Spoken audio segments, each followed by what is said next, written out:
Ja, dejansko definitivno kraj dogajanja zgodbo sooblikuje, oziroma že avtorji in avtorice sami vejo, zakaj neko zgodbo umestijo nekam,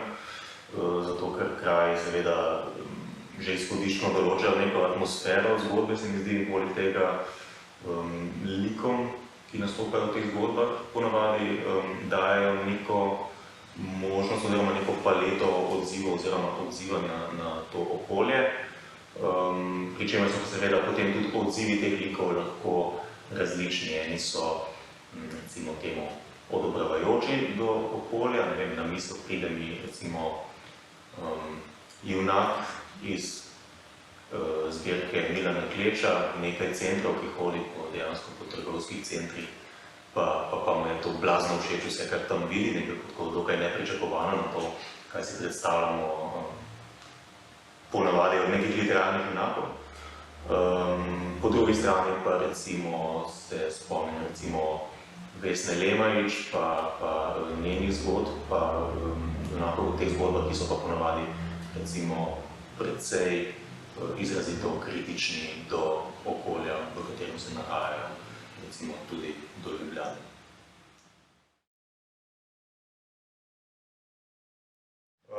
Zdaj, po mojih bralskih izkušnjah bi rekel, da se kar en velik del te literature, ki se dogaja v Ljubljani, oziroma se eksplicitno nanaša na Ljubljano, dogaja bolj na njenem obrobju, kot pa tem centru. Tudi zato, ker je literatura praviloma seveda kot umetnost nekaj, kar mogoče išče nekaj, kar je bolj na obrobju, ki je nek tak poglobljen pogled, ki praviloma tudi zelo rad išče neke določene probleme, neke zaostritve in tako naprej. Včasih se zgodbe sicer tudi dogajajo v tem, recimo, centru Ljubljane,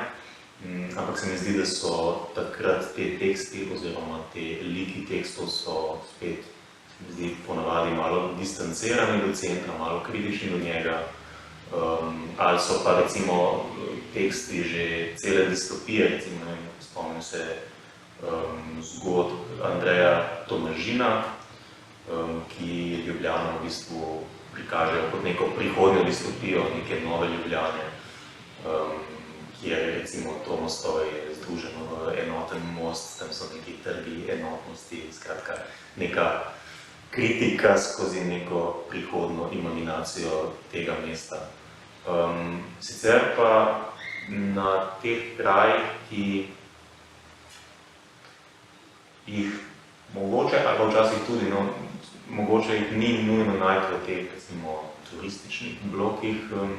po mestu Ljubljani. Na teh krajih se praviloma, se mi zdi, dogaja literatura o Ljubljani. En tak ikoničen prostor, ki se mi zdi, da se ga da pogosto srečate, recimo Metelkova, Metelkova se še da v bistvu tudi srečati v kakšnem turističnem prospektu, pa vendarle je Metelkova, se mi zdi, skozi ta leta vedno bila prostor, ki je bil hvaležen za literaturo, recimo tam liki odkrivajo in preizprašujejo neke nove identitete, razmišljajo o družbi, tam se dogajajo razni družbeni projekti. Pa recimo spet mi pride na misel Vesna Lemarič, ki recimo govori o azilnem domu na Viču, ali pa tudi o nekdanji tovarni Rog in tako naprej. Tako da se mi zdi, da ja, Ljubljana ima neke svoje zanimive lokacije, oziroma ki so zanimive za literaturo, so pa predvidoma te lokacije, kjer mogoče niso tako strogo centralne. Jaz, kot dojemam ta naziv, je predvsem naziv, ki mene pa najbolj še koga spomni na to, da v Ljubljani poteka nek dokaj aktiven dialog o literaturi, da je Ljubljana prostor nekega živahnega, recimo tudi literarnega dogajanja, praktično vsakodnevnega, kar je seveda super, ker mislim, da je treba vzdrževati ta dialog, čeprav recimo tudi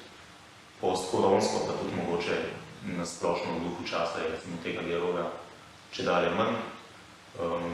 In zdi se mi fino, da Ljubljana kot mesto še uspe vzdrževati to tradicijo.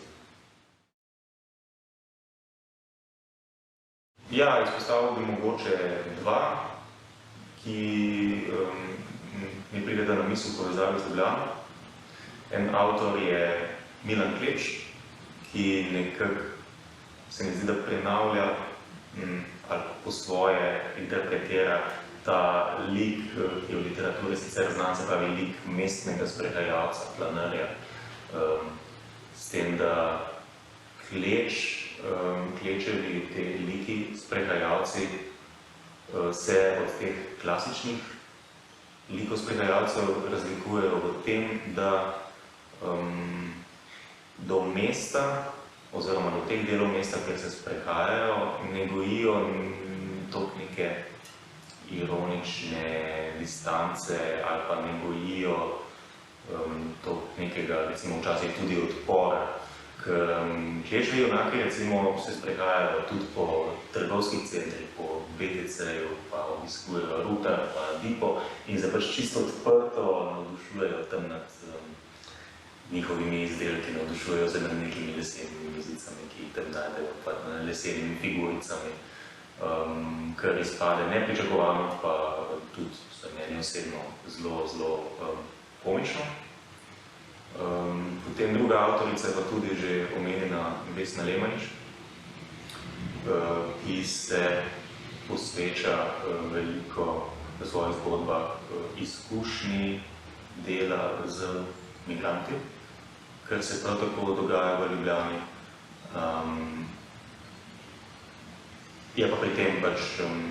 zaznati veliko kritike tudi do mesta. Hkrati pa se ravno skozi to literaturo vendarle Ljubljana kaže kot mesto, ki recimo še premore, ali pa je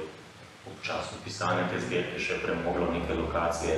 kjer se je dalo